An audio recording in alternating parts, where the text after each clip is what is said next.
പാരിസ്ഥിതിക സുസ്ഥിരത ഉറപ്പുവരുത്തുക എന്ന സന്ദേശവുമായി വയനാട് ബൈസൈക്കിൾ ചലഞ്ച് സംഘടിപ്പിച്ചു. 2022 തുടക്കം കുറിച്ച ബൈസൈക്കിൾ ചലഞ്ചിന്റെ 4ാമത് എഡിഷനായിരുന്നു ഇത്തവണത്തേത്. ഇത്തവണ ശുചിത്വ മിഷനുമായി സഹകരിച്ചാണ് പരിപാടി സംഘടിപ്പിച്ചത്.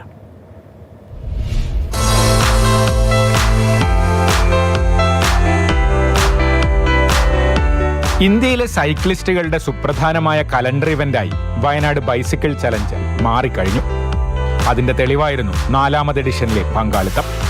വിവിധ കാറ്റഗറികളിലായി 130ഓളം റൈഡർമാരാണ് ഇത്തവണ ബൈസിക്കിൾ ചലഞ്ചിലെത്തിയത്. കേരളത്തിന് പുറമെ മഹാരാഷ്ട്ര, തമിഴ്നാട്, കർണാടക എന്നിവിടങ്ങളിൽ നിന്നും മത്സരാർത്ഥികളെത്തി. ജില്ലാ പോലീസ് മേധാവി തപോഷ് ബസുമതാരി ഫ്ളാഗ് ഓഫ് ചെയ്ത ചലഞ്ച് 62 കിലോമീറ്റർ ദൂരം പിന്നിട്ടാണ് സമാപിച്ചത്.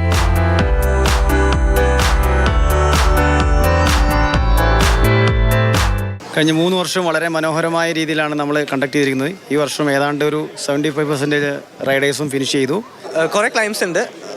മേജറായിട്ട് ഒരു 3 ക്ലൈംബുള്ളൂ. അതിൽ കുറേ ആൾക്കാർ നമ്മൾ ആൾട്ടിറ്റ്യൂഡ് താഴ്ന്ന് വന്നുകൊണ്ട് അവർക്ക് കുറച്ച് ചലഞ്ചിങ് ആയിരുന്നു. It was very good.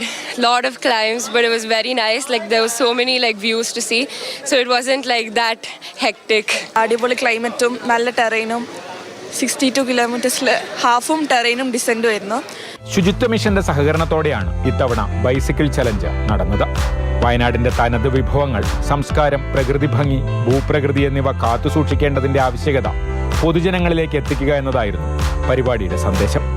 വയനാടിന്റെ ഹരിത സമ്പന്നതയും കാർഷിക സമൃദ്ധിയും കോർത്തിണക്കി രൂപകൽപ്പന ചെയ്ത സൈക്ലിംഗ് ട്രാക്കുകൾ ലോകത്തെമ്പാടുമുള്ള സൈക്ലിസ്റ്റുകളിലേക്ക് എത്തിക്കാനും വയനാട് ബൈസിക്കിൾ ചലഞ്ച് ഉദ്ദേശിക്കുന്നു. മാതൃഭൂമി ന്യൂസ്, വയനാട്.